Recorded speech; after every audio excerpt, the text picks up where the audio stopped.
Hi everyone, my name is Natalie. Today I wanted to do a wrap-up video.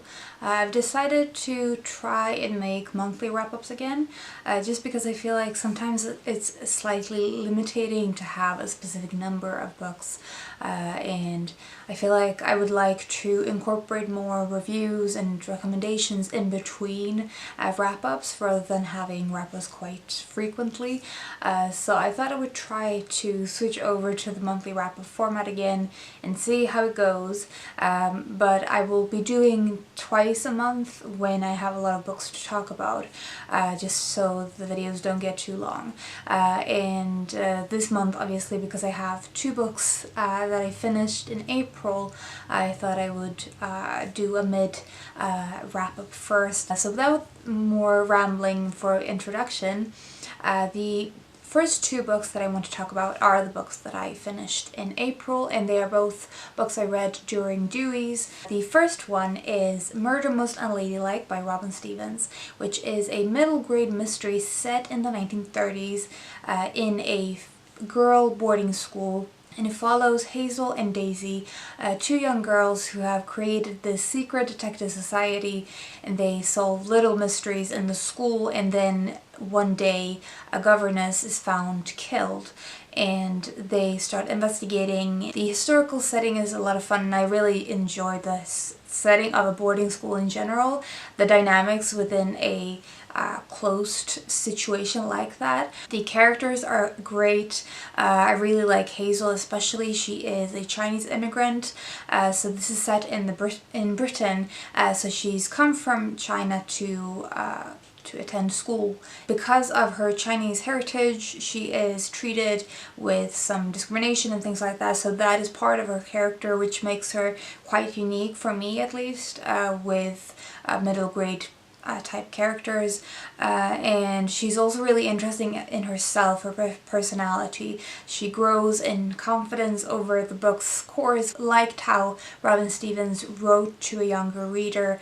She doesn't dumb down the plot or the characters. They have some depth to them, and the story itself is fun to watch how it unfolds even as an adult reader. So if you are on the lookout for a middle grade mystery or a historical middle grade, then this is definitely one I would say to check out. The second book that I finished during Dewey's was The Last Interview with Bradbury, and the interviews themselves were done with Sam Wheeler. So this book is partly a collection of several different interviews / conversations between Sam Wheeler and Ray Bradbury, and also a few short essays that Bradbury basically wrote. He spoke them, and Wheeler wrote them down. The conversations and interviews themselves show a man who is really settled into his beliefs about the world and his role, his career, his in literature and politics. He seems to have formed very set beliefs about everything around him and in him, and so you sort of lack this spontaneity in his answers, which is one of the things I felt was lacking. And also I had the interviewer himself, Sam Wheeler, had quite an intimate relationship with Bradbury, so their intimacy sort of got in the way sometimes of the interviews and conversations, I felt like, especially the ones that were public, so they had an actual live audience. Those two sort of problems aside, I thought that Bradbury had a lot of interesting things to say about libraries, especially, and sort of their role in education and the power that people have in educating themselves through libraries, through books. Another thing that I felt strongly came through in all of these conversations was Bradbury's strong belief in an active presence in the world and true engagement with the world around us, and critical thinking, how we consume art and media and news and everything like that. That is something that I also feel strongly about, so I really like those parts in the book itself. So I would say if you're already interested in Bradbury and you want something like an addition to that, I would say pick this up. Otherwise, it's not exactly the definite source, I wouldn't say. The last book that I was reading during Dewey's and finished in the beginning of the month is For Esme with Love and Squalor by J.D. Salinger, which is the short story collection that is also known as 9 Stories. And this was a reread for me. I've read this a few years ago, and I've read Salinger's other works as well, aside from Race the Roof Beams High. So this was a reread and it was fantastic. I could easily say that this is my favorite short story collection up to date. All of the short stories have in common that they capture this motion in the characters' lives. You're thrown into a situation or in the middle of someone's life, a character's life, and you feel almost as if you're a trespasser seeing something very intimate that you wouldn't normally get access to, and then you're thrown out of the story as soon as you came, and it feels as if the characters keep on moving without you, keep on living without you. Sort of the opposite side of this would be books that feel like they have a static tone. They seem eternal, and that is part of the charm a lot of the time. But one of the things that is drawing me into Salinger's work, and especially his short stories, is that feeling of you only seeing a glimpse of a character's life and them living outside of these pages. Salinger is wonderful in doing dialogue. They have a really good flow in the dialogue. There's basically no duds for me in this collection, so you absolutely should pick this up if you like short stories, because this is one of the masters, in my opinion, of the form. Next up, we have 2 books that I had on my May TBR. First up, we have Fever Dream by Samantha Schweblin, which was translated by Megan McDowell. I've talked about this in a previous video as well, the Mother's Day book recommendation, which was sort of, I created that video partly because I read this and had a lot of thoughts about it. So this book is about Amanda who wakes up in a hospital bed. She doesn't know how she ended up being there, and next to the hospital bed is David, a young boy who is the son of her friend Carla. So Amanda has her own daughter Nina, and a lot of this book is about the relationship between mother and child, the feeling of fear that this dependency creates in the parent and the guardian, being responsible for another person's life, and the insecurity and vulnerability that comes with that. The original title for this is The Rescue Distance, which really aptly, I think, sums up what the content of this is. Amanda describes in the book the rescue distance as the distance between her daughter and herself at all times. I think that this book is really interesting in the themes that it explores, the theme of a motherhood and the different way that this relationship and this role takes shape. Another thing I want to say is the title Fever Dream is not so much a reflection of the content as the tone of this book. So this book is written in a really fast pace because Amanda is looking back on what has happened. So most of this book is told through flashbacks, going back in time to remember what has led up to her being there in the present time.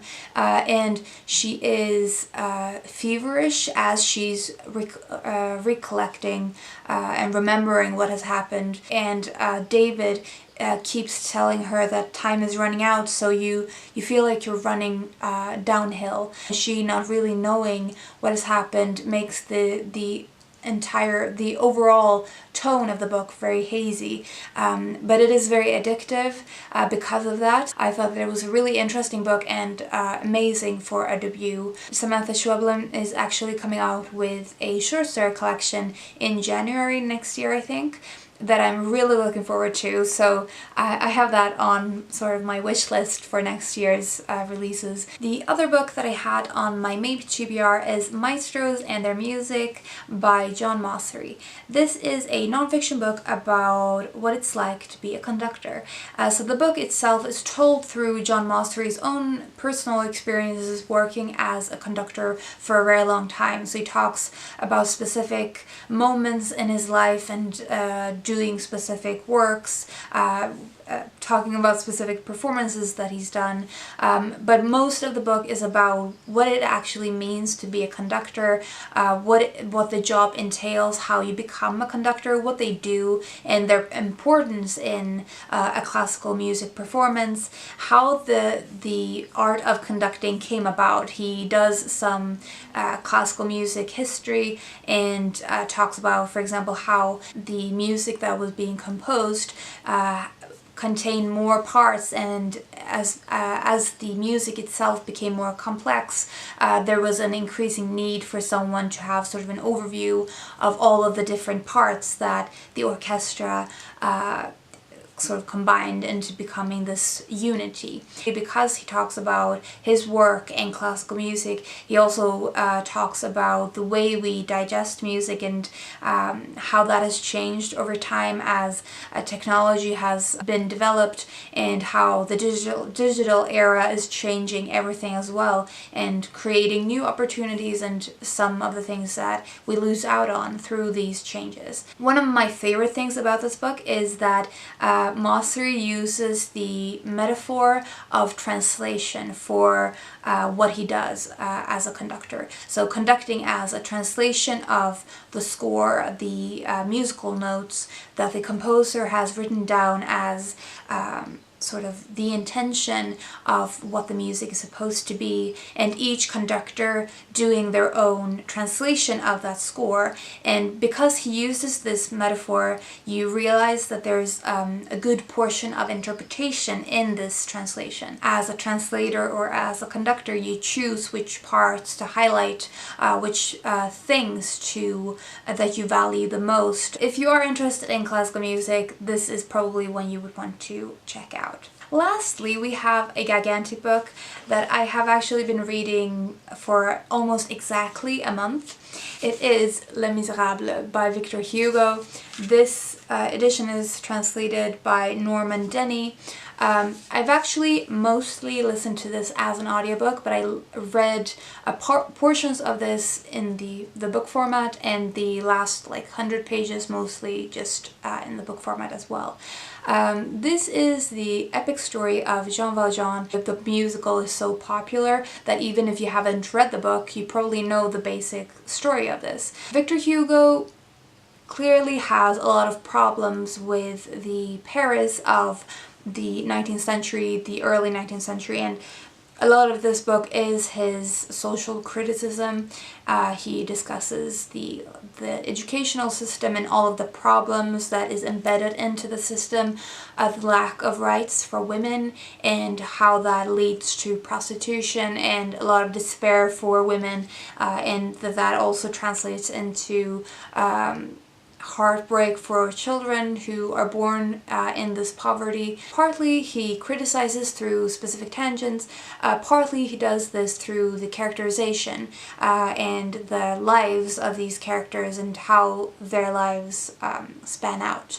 How a lot of these characters have a lot of misery through their life and have very tragic fates. Jean Valjean carries so much emotional burden throughout this book, and honestly I would say I pretty much constantly wept through the last 50 pages at least. This is a fantastic book. It definitely has its flaws, especially the tangents that sometimes are dull to the point of you basically not wanting to keep on going.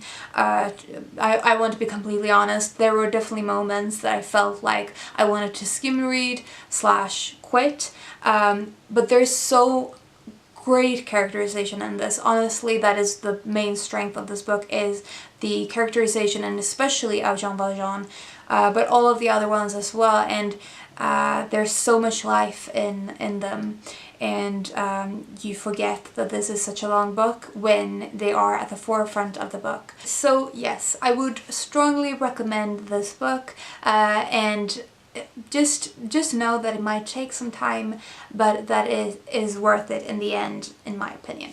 Those are the most recent books I finished in April and the first half of May. Let me know if you've read any of these. I would especially like to hear your thoughts about Les Miserables. I will link all my reviews in the description in case you're interested, and I will talk to you soon. Bye!